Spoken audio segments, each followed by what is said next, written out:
Imagine there was one giant pavilion housing hundreds of organizations all committed to action on climate change. I'm standing in the middle of it. Well, it's the Expo Pavilion at COP29, and it's amazing the huge range of people and organizations that are here. So we're going to go around. I'm going to go around and just find out a bit more about some of the organizations that are here. I'm going to ask them 3 core questions from their name, the organization they represent, and where they're putting their energy and focus at this particular COP. Oh, and if you're thinking to yourself, I can't hear any background noise, why is everybody so quiet? That hopefully is the magic of post-production, which I'm hoping will drop out all the background audio. But take it from me, there's a lot that buzz here. So my name is Nusrat, and I'm working at the International Center for Climate Change and Development. We're based in Bangladesh. And our organization is basically a research-based organization. So we do a lot of research, on-the-ground research, as well as some training and capacity-building activities.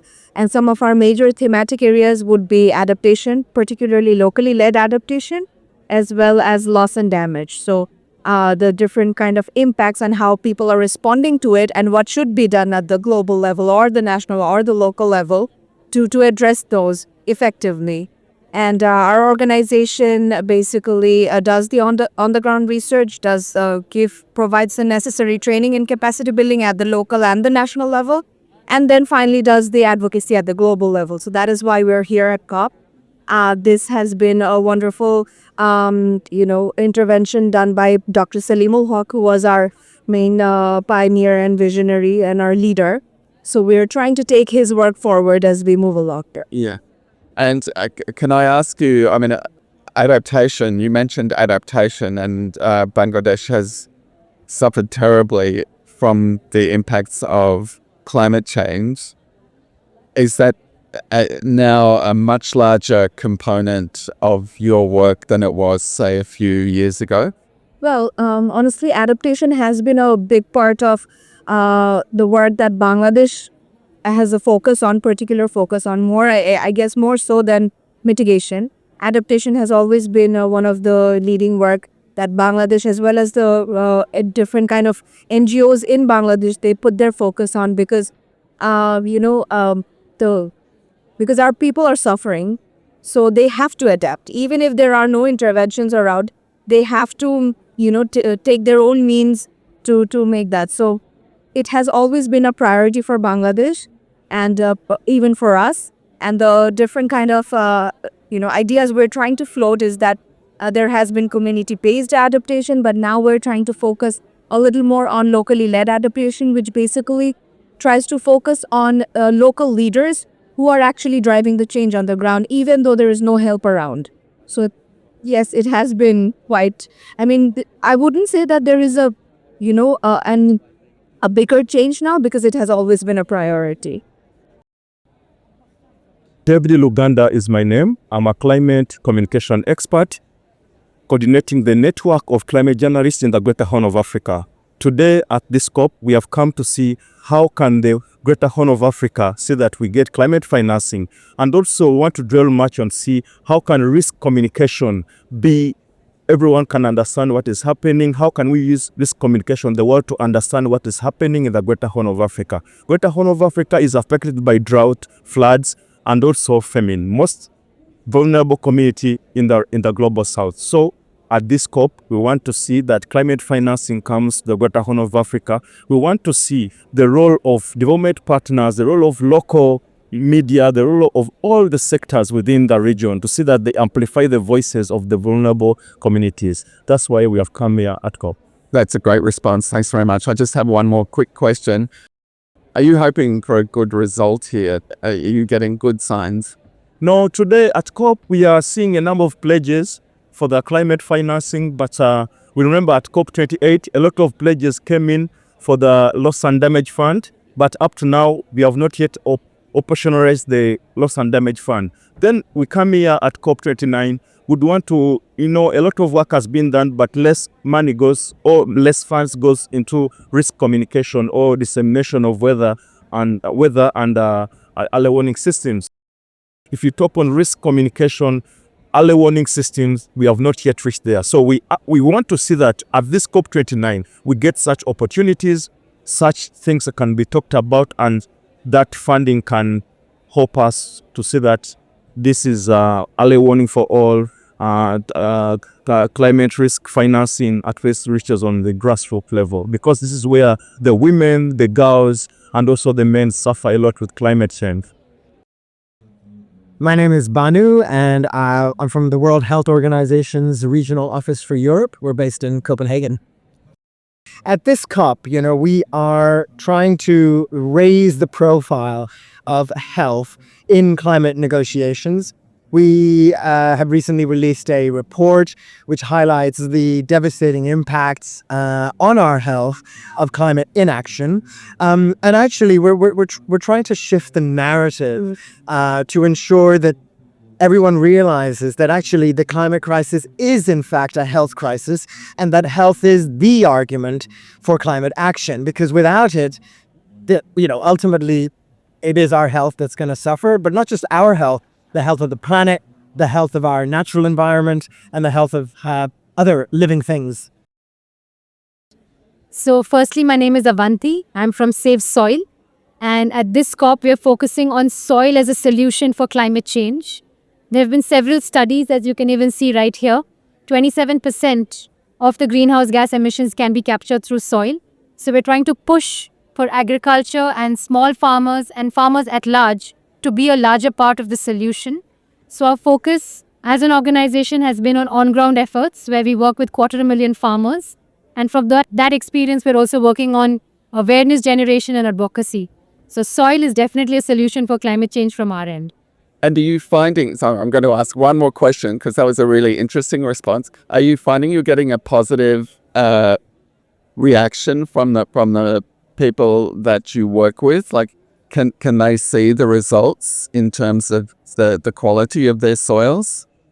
So with the people we work with, definitely we've seen an increase, not only in their soils, but in turn in their livelihood, because their yields have changed. The resilience in the soils have changed. Their resilience to drought and other factors have changed. So definitely we've seen it. And we continue to make this voice heard far wider than what we're doing right now. And are you focusing on activities in developing countries or across the board? Currently, our on-ground work alone happens in India, though we're trying to expand a few pilots across. But our awareness raising happens globally, because I think I didn't know about soil as an issue till a few years ago, that it is an existential crisis, and that's something we're trying to do across the board. Hi, so John Stone. I manage the climate portfolio at the International Federation of the Red Cross and Red Crescent National Societies.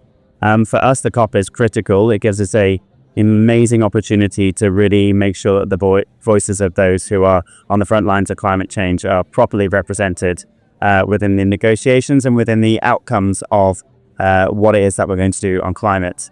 Many of our communities that we work with are really struggling when it comes to climate change. We work across the world with 191 different national societies. There's a Red Cross or a Red Crescent in most countries. And we have over 16.5 million volunteers. And what those volunteers see and the communities see are huge opportunities for adaptation or resilience. So at this COP, we have really three key messages. One is around health. So the climate emergency is a health emergency. We're particularly pushing for change and action on extreme heat, which is a silent killer. It kills over 500,000 people a year, and there's time really for that to change. The other one is around investment. We really need to see money reaching the local level as soon as possible. And for us, that means about making locally led action the default. It can't be an afterthought. It can't be an intention that we have. Good intentions aren't enough. We need to make it the default. It's where it needs to start. And then the final one is around timings. We know what impacts are going to come. We need to act ahead of them. I have three questions, really. One is your name, just your first name if you prefer, your organization and what your organization does, and where your organization is focusing its attention and energy at this COP. My name is Robert Marinkovic. I'm the advisor for climate change and just transition at the International Organization of Employers, which is NGO based in Geneva. We're a global membership network. Our members are not individual companies, but national employers organizations whose members are then companies.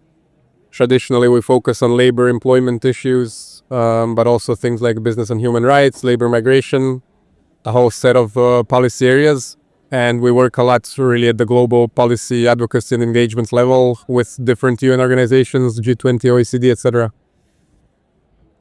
Because of this focus and long-standing expertise in the space of climate change, we really prioritize just transition and green skills discussions and priorities in that as a subcategory. So we really feel that, if we're going to have a smooth decarbonization process and an actual just transition, we have to look at some of the labor market impacts, socioeconomic impacts. And I think we're seeing that, in the real world more and more with even, social tension and unrest that can happen if people feel like they're not being included in this process. But also from the employer's point of view, obviously enterprises need support. They need policy frameworks, they need incentives, especially small and medium enterprises. One of the things that occurs to me, just transition is a phrase that we all hear.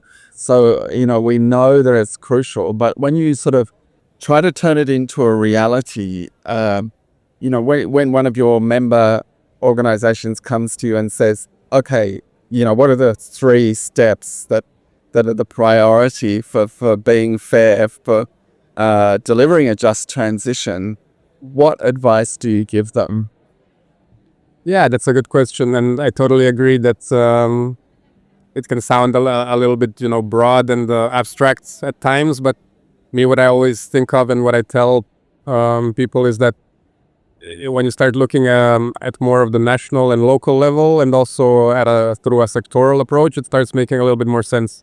So, for example, at the national level, one of the first things is that, first of all, according to the ILO guidelines on just transition and many other discussions that have been had, governments have a central role. So there needs to be some sort of dedicated framework or a kind of official process that starts at the national level that brings what we call social partners, employers and workers and governments together. Beyond that, at the company level, it really depends on the sector. If you're phasing out some fossil fuel assets, for example, you have to start looking at talking with your workers, implementing training initiatives, seeing how new jobs can be created and how workers can transition into new jobs from the old ones. I walk with you. Okay, lead the way. It's with an Australia podcast called Track Changes, and I'm just asking people 3 quick questions.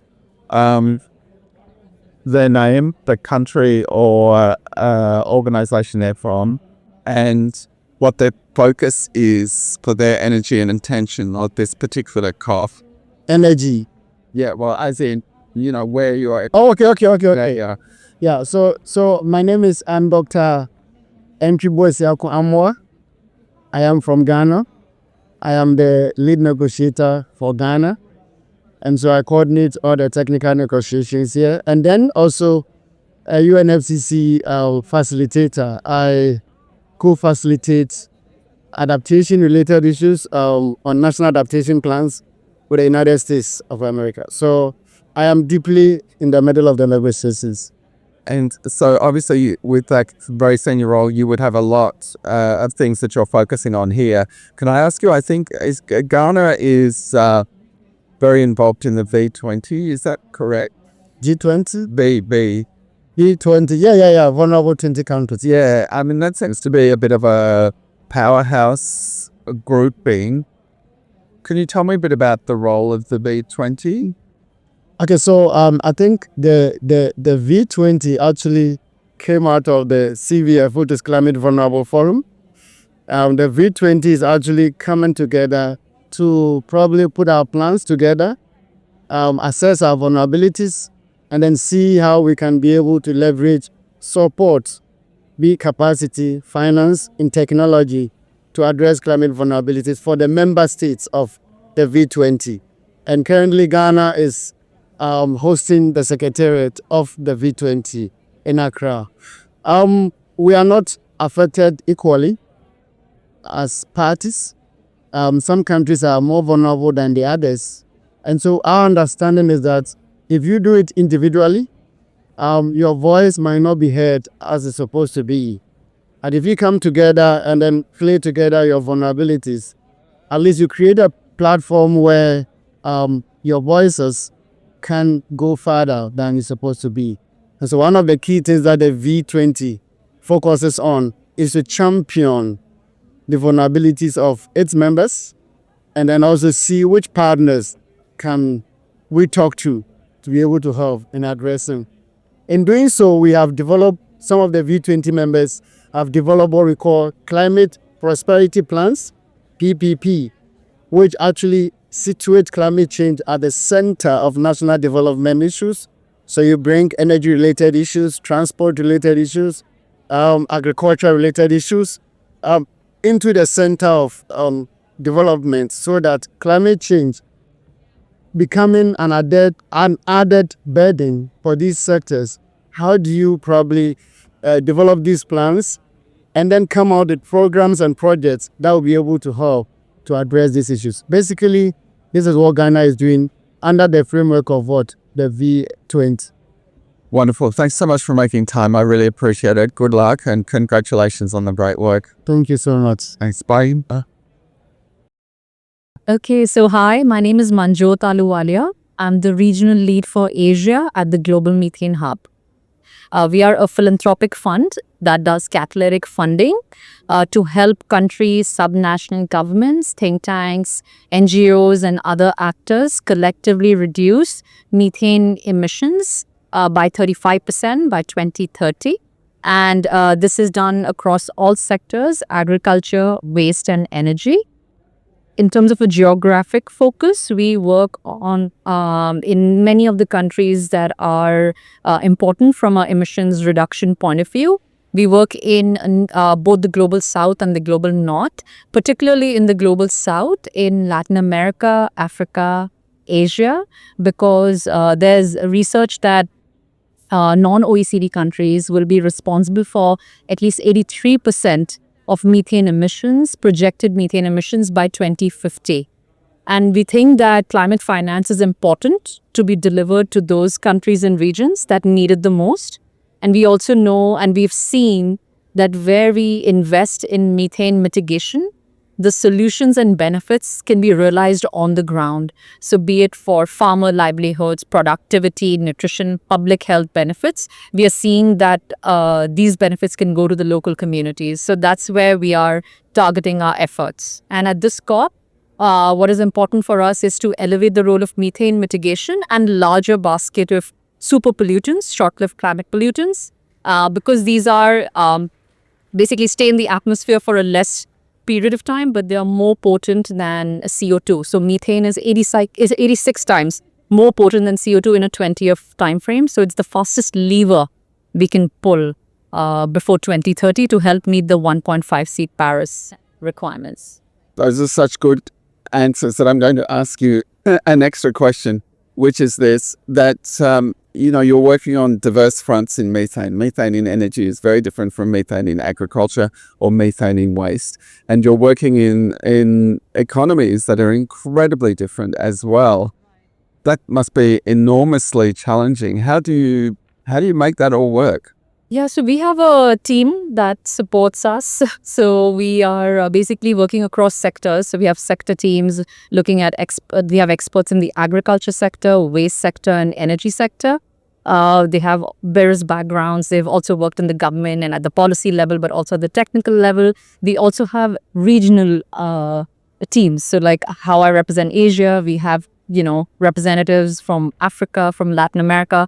So what we do is we try to make sure that the global strategy of the different sectors is appropriate to the regions where we are taking action. Because like you said, what is important for energy, so like in Canada or a North America point of view, we will be supporting more of the oil and gas phase out opportunities. Because right now, I think those countries have the mechanisms to switch to renewables and phase out fossil fuels faster than the global south countries, which need transition finance, which need support, which also need evidence that if you capture the methane, you can reuse it for your energy security.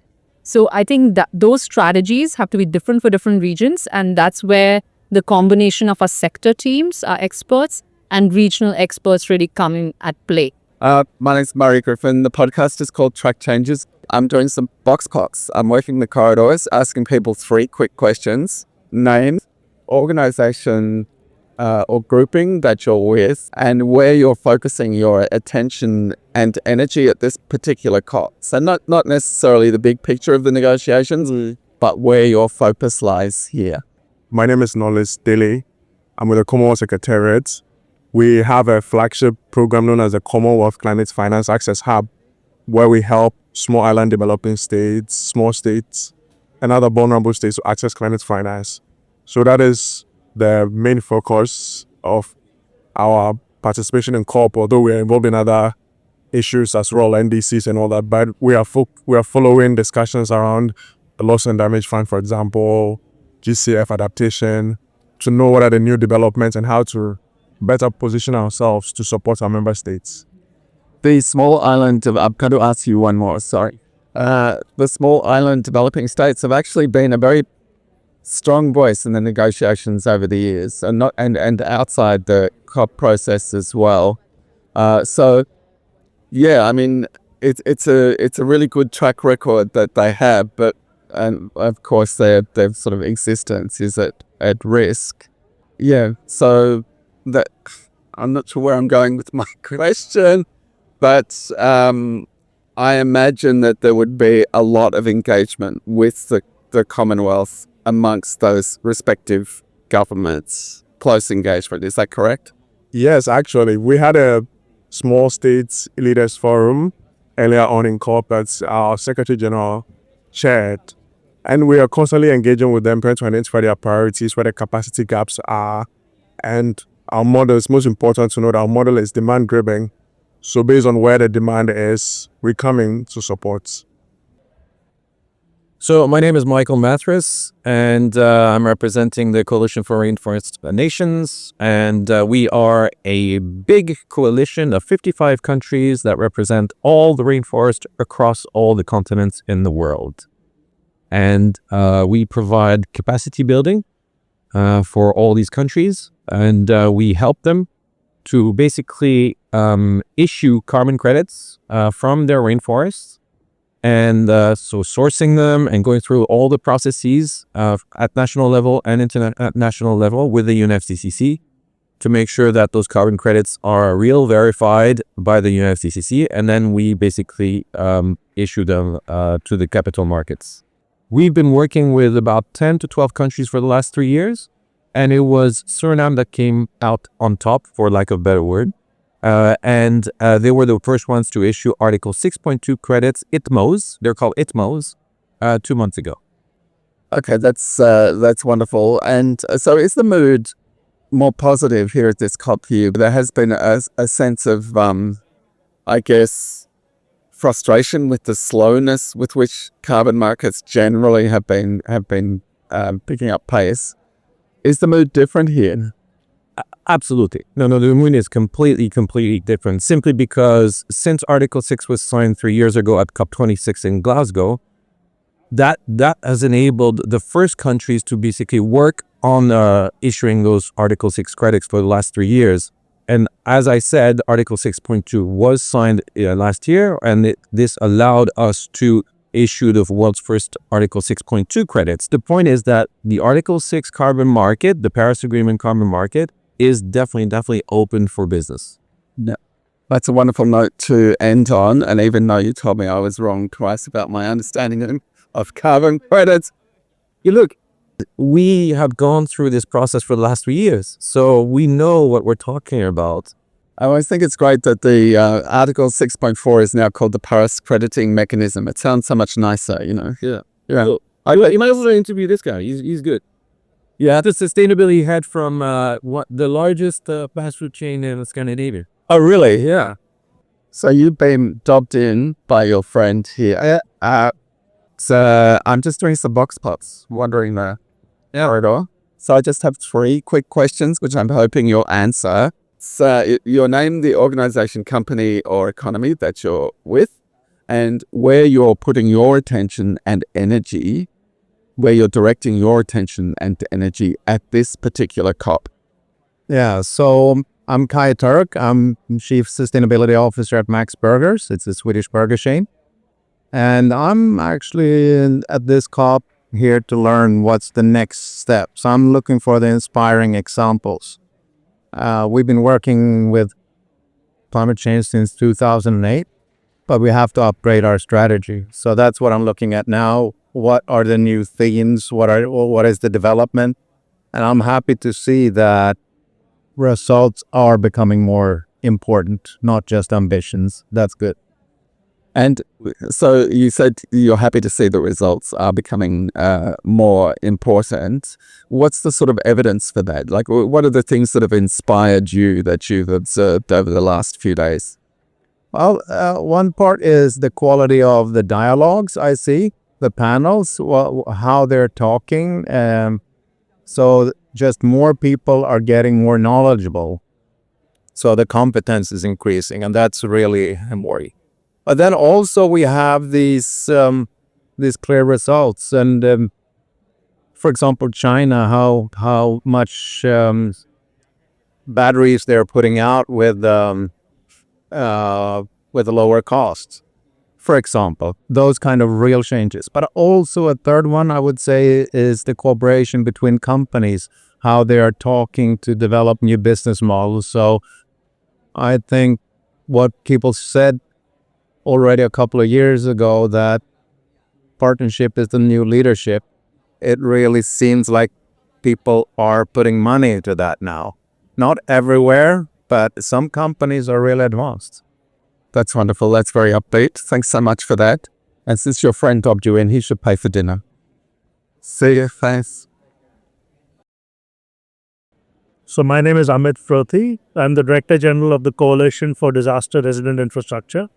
Our focus is to see how infrastructure that is instrumental, that is key for development, is resilient to disasters, including climate change. We are a global organization headquartered in New Delhi, and we are trying to work with countries which have high vulnerability to risks such as cyclones, earthquakes, etc. In COP, our agenda really is to promote this whole notion of resilient infrastructure.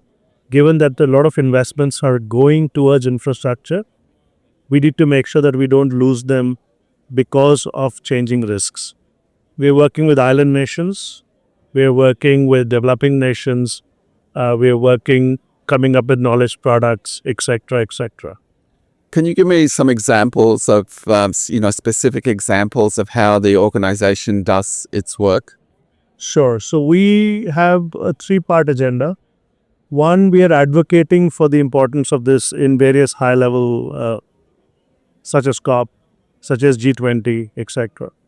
Second part of it is we are coming up with knowledge data related to risk. So last year, we've come out with a global database of risk for infrastructure from 6 kinds of hazards. We're also providing technical support grants. So we're giving grants to countries such as Fiji, such as Dominican Republic, across such as Madagascar. We're trying to support them to see how their infrastructure investments are better informed from the risk profile that they may be facing. Wonderful. That's it. That's great. Thanks so much. I appreciate it. I wanted to just give people a sense of the incredible array of what's going on. Yeah, so I've just been doing a crawl of the corridors and basically asking people the same core questions. Yes. And then occasionally getting them to expand on what they're doing.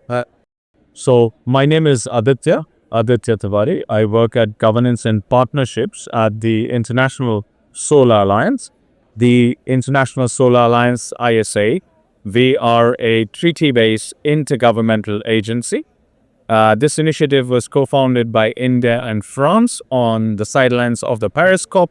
It's been about 7 years in the making, and we are one of the world's fastest growing alliances. The sole objective of the ISA is to make solar the first choice of energy for the world. That's a big ambition. I mean, it's one task, but it's a big ambition. How is that coming along? I think the proof is in the pudding, Murray. And look at the convening power of the alliance. 120 members in 7 years of its existence, I think speaks volumes about the kind of work that countries wish to do when it comes to their solar ambitions.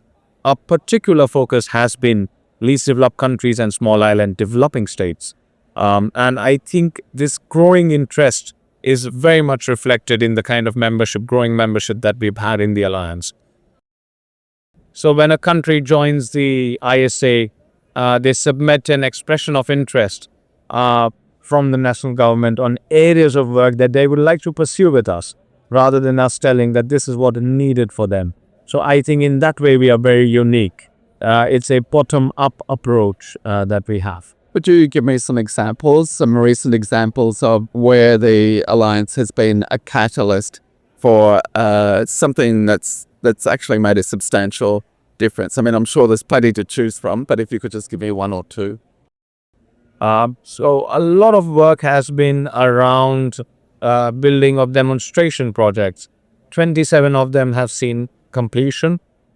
So the demonstration projects are done particularly as again in LDCs and SIDS. This is with a 50,000 USD grant that the ISA gives, and together with the host country to set up one pilot that the communities can understand. Then we work with the host country on creating a business model for scale up of these pilots. We've done a series of feelers on what has been the human impact of these pilots in the communities where they've been installed. And I think it's very heartening to see the kind of impact that solarization brings to people. I believe solar is and will remain a great emancipator because it still is the most democratic source of energy available to humanity today.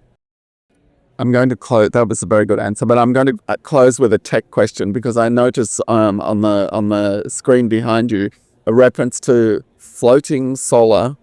And can you just give me an update on the state of play with floating solar? Who is it best suited to, and how are those projects coming along? A lot of solar technologies, there are innovations happening every day. So it's not just about perfecting the convergent technology of capturing sunlight and converting that to electricity, but also where, solar panels could be deployed. And one of those areas, Murray, is floating solar. So floating solar has been deployed before in stagnant waters, usually reservoirs of large dams or lakes, etc. We are now also seeing floating solar being installed in lagoons and backwaters in a lot of geographies. One of the advantages of floating solar is that it leads to lesser evapotranspiration losses for the water body and shields the water body from evaporation loss. The other is that the solar panels that are on the water body have temperature controlled environments because they're on water, that way increasing the efficiency of power conversions for these panels. Of course, the state of play, a lot of countries are experimenting with these technologies. A lot of countries have perfected their installations suitable for their climates.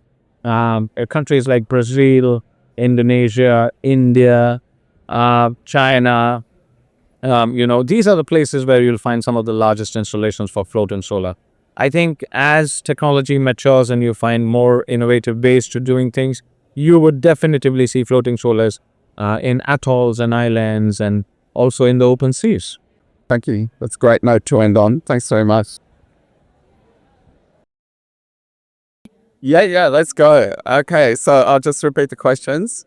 3 questions. Your first name, second name as well if you want, your organization, and where your organization is focusing its attention and energy at this COP. I'm Jihan from Solutions for Our Climate based in Seoul, South Korea. And our focused area is from power marketing grid, transition finance, and to industrial decarbonization. And in terms of renewable, energy transition, we are very much interested in ongoing grids and storage pledge, because we hope to Korean government to endorse that in since Korea has very good battery companies, battery makers, and also we have a lot of potential to facilitate more batteries to triple our renewable capacity. That's wonderful. Thank you very much.